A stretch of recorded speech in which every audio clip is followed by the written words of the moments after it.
guys, what's up? If you're new, welcome. If you're not new, welcome back. My name is Indigo, and today I want to share with you guys 5 uncomfortable truths about myself. And they're probably not gonna be uncomfortable for y'all, but for me they will be, just because of how I grew up and a lot of the programming that I have had to endure over the years, and like things that I'm still kind of breaking myself away from. And I think a part of me really going to the next level and doing the internal work, or part of me healing and doing the internal work, is to say these things out loud, because these are things that I don't even say out loud to myself. So you can bet bottom dollar nobody else has heard them. To my family and friends watching them, some of these things may be surprising, some of them may not be. I don't know. But these things are me. They're part of me, and I have to put them out there. So I'm sitting outside per usual. Only difference is my feet are planted firmly in the grass below me, just so I can really ground into this energy and ground these truths into my being in a way that is true and authentic, where I'm not hiding, and learning to be comfortable with the uncomfortable. So yeah. Without further ado, and this list is in no particular order of importance or severity, whatever. Well, let's get started. So, first uncomfortable truth is I was sexually abused growing up. And when I say that, it's almost like this feeling of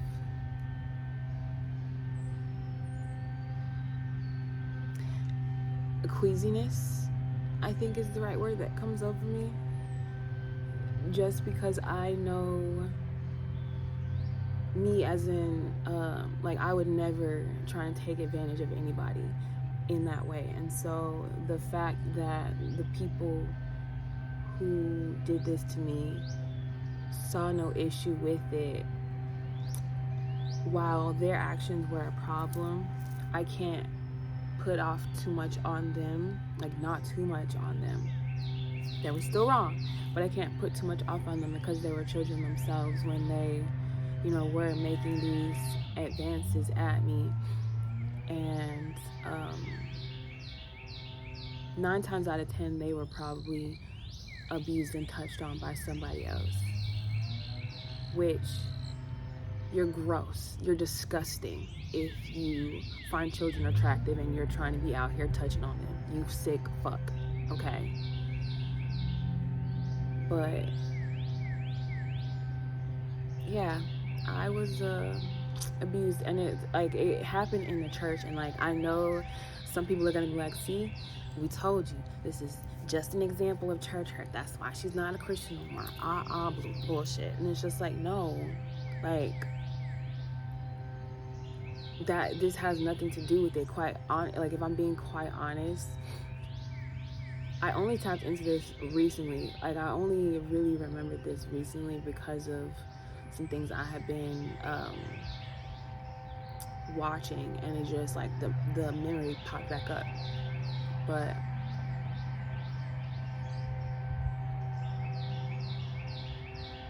yeah,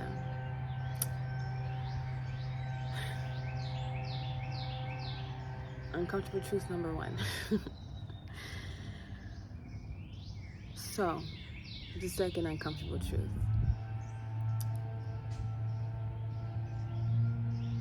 I still very much have suicidal thoughts.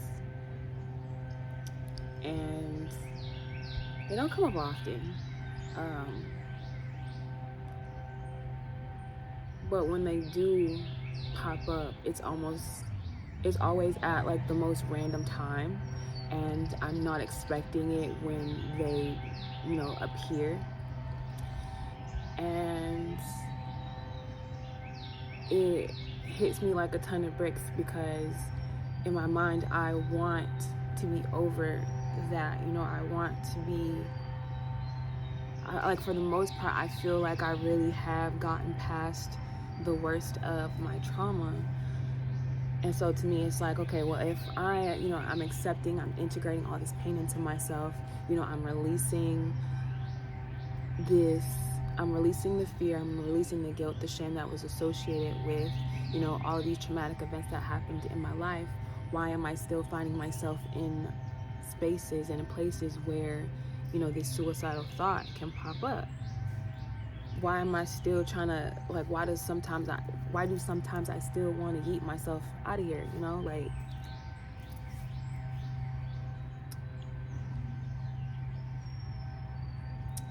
and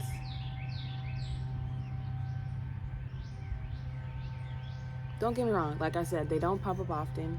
It doesn't happen. I'm not gonna do it, I have come to realize that there is purpose for me, there is a plan for me, and I just have to continue going on to discover it. But those thoughts, they do happen.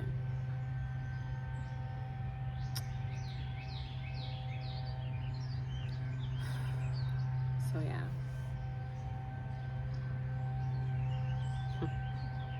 Uncomfortable truth number 3. Yeah, number 3. Sorry, I'm giving these out of order, but hold on. Yeah, uncomfortable truth number 3.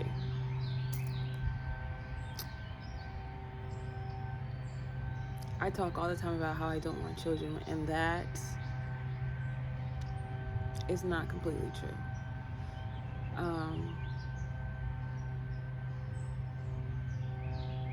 A part of me would love to see a little me running around here. But I look around at the world and the way that it is. I think about everything that I experienced personally growing up. I see the programming that still exists, and I think about all that has to be overcome in order for this world to even have some semblance of what I would want, what I would have wanted to be raised in, and what I would want to bring up my own children up in. And I am saddened by the state of the world. I'm not going to say fearful, because no, that's not really what it is. It's just, to me, it would be very cruel to bring up a child in the world as it exists right now. And more often than not, a lot of children are born because their parents want them, and there's not much thought that's given to the circumstances around the child's life, whether or not the parents are actually ready, the state of the world, again, like I said, where they actually live, schools, all the financial aspects that are going to go into breeding or bringing up that child in a sustainable and a healthy way, all of the unlearning that you're going to have to do while you are trying to rear that child. Are you in a place mentally, physically, spiritually, emotionally, where you can give that child everything that they are going to need in order to have a successful life here in the earth? I think most people bring children into the world for selfish reasons and don't really think about those things. And I have, and it, for a very long time, has helped me to maintain and sustain my desire to not have children. But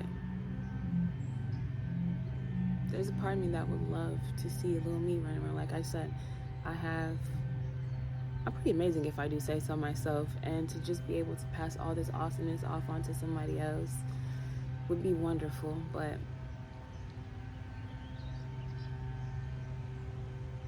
you know,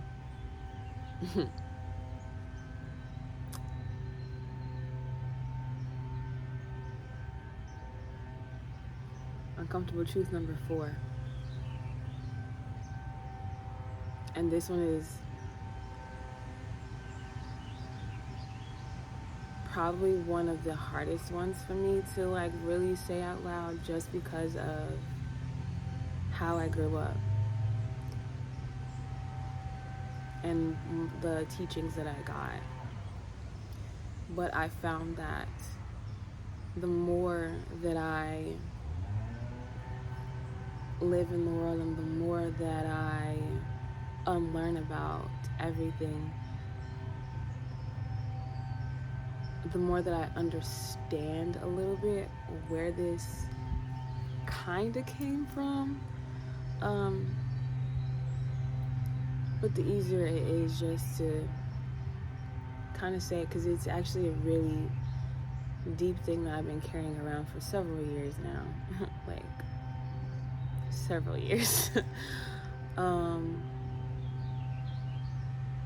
But I'd be lying if I said that there isn't a part of me that is attracted to femininity and women. And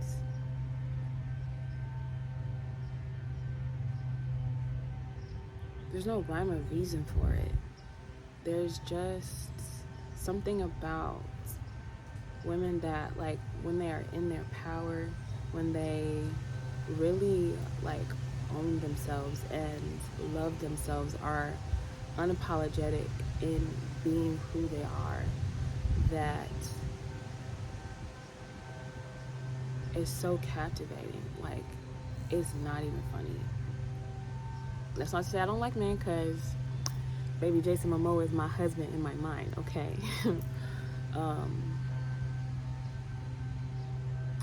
But I can't help that I can't lie and say that there's not an attractiveness that I find in women too.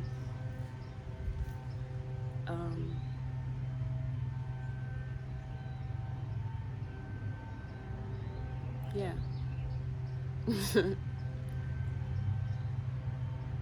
Last and final, uncomfortable truth.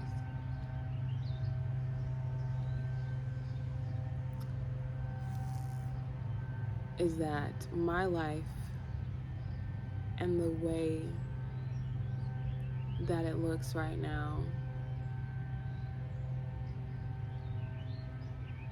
can only be attributed to my interpretation of all of the information that I was given growing up.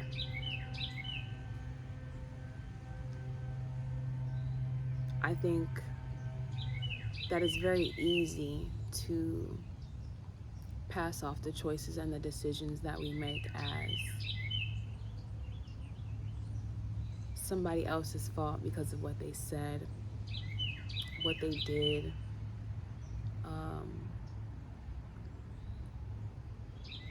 different things that we've experienced. You know, oh, because I stubbed my toe when I was 3, now I hate running, or stupid shit like that, you know? But I distinctly remember saying I didn't want to have a boring life, and in an effort for me subconsciously to not have a boring life, I think I have done everything the wrong way to fulfill that prophecy for myself. Because boring has, my last 10 years of my life, nothing boring about it. Not one moment, not 1 second. And all of these, like, I think when I said I didn't want a boring life, in my mind, I was looking for something more exciting and adventurous, with acting and everything like that, with acting and traveling the world and all this kind of stuff. But because of how I, like the way I saw my family lead their lives, and a lot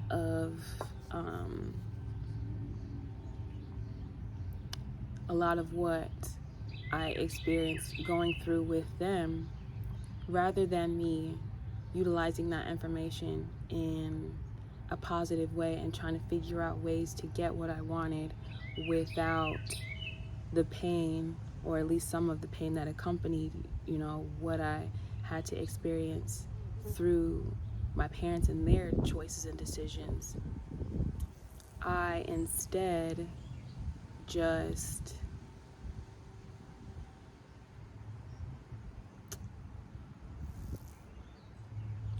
went out and made decisions with no care or regard for how that was going to turn out. And I shouldn't say no care, because I did want it to always, turn out good. But rather than me, seeing, okay, maybe this isn't the right way, or I'm not doing this exactly how I need to, I just kept doing the same thing over and over and over again, which has resulted in me being where I am right now, which is not the most comfortable place.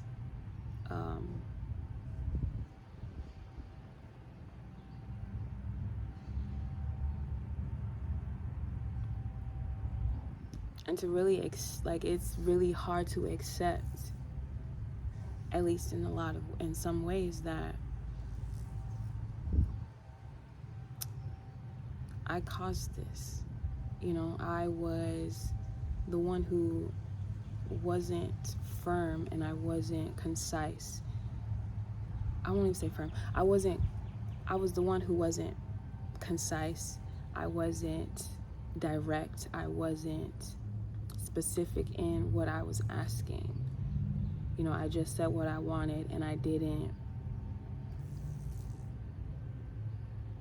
I know the how doesn't matter, but I wasn't specific in my intentions and when I was setting and saying all these things.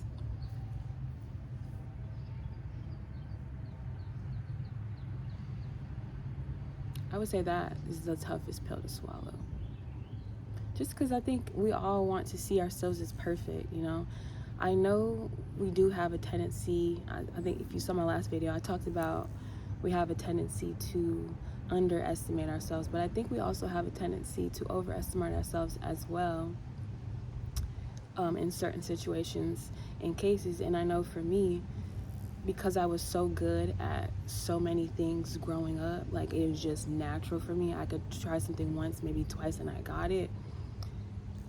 When I became an adult, I just expected life to fall into my lap in that same manner. And when it didn't, I was just like, oh, I just need to try again. You know what I'm saying? Like, I'll get it this time.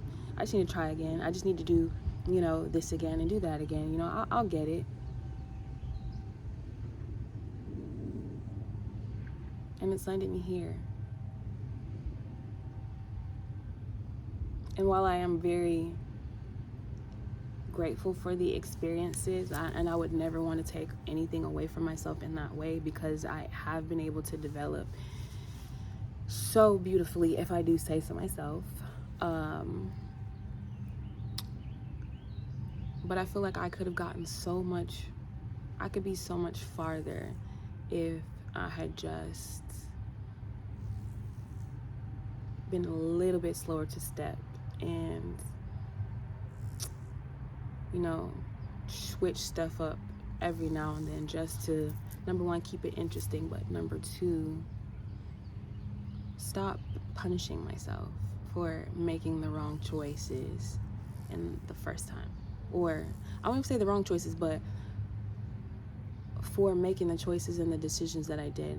Stop punishing myself for being so impulsive.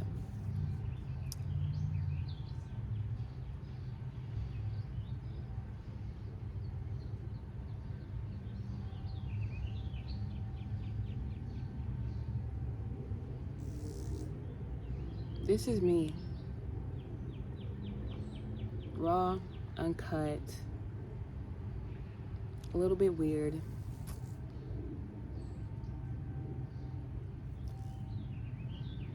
But a whole lot free. And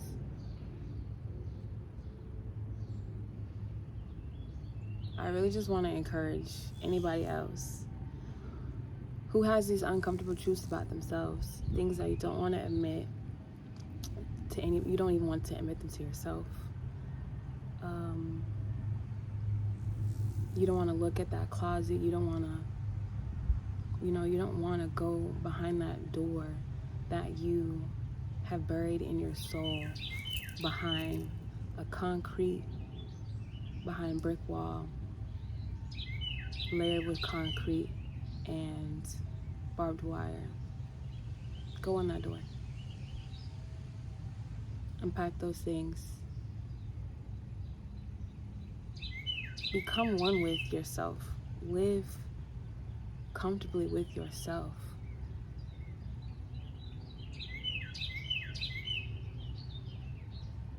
We have to get to that place where we're okay with looking at our darkness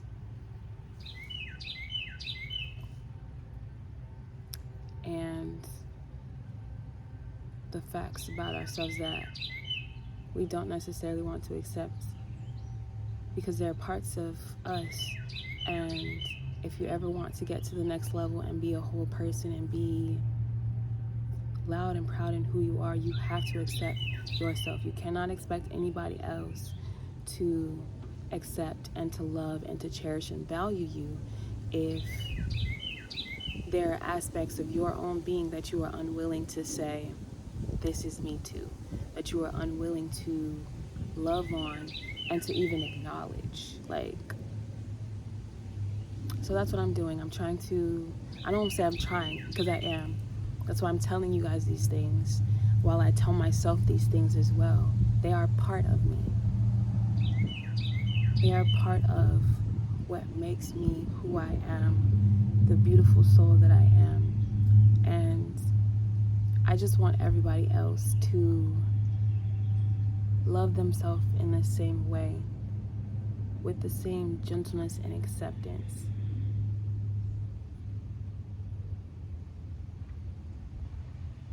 I don't know how my family's gonna take some of this stuff. I don't know how my friends are gonna take some of this stuff.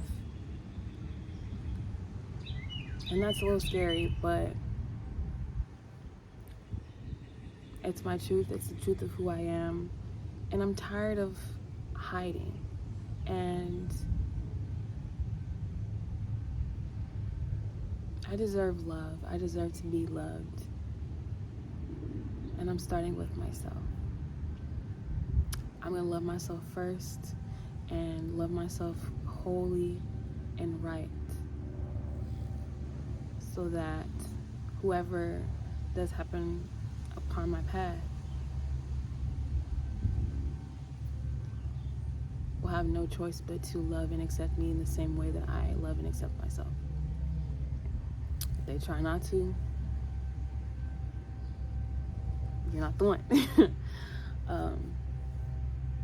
So if you like this video, hit the thumbs up. It helps me out so much on this wonderful world of YouTube.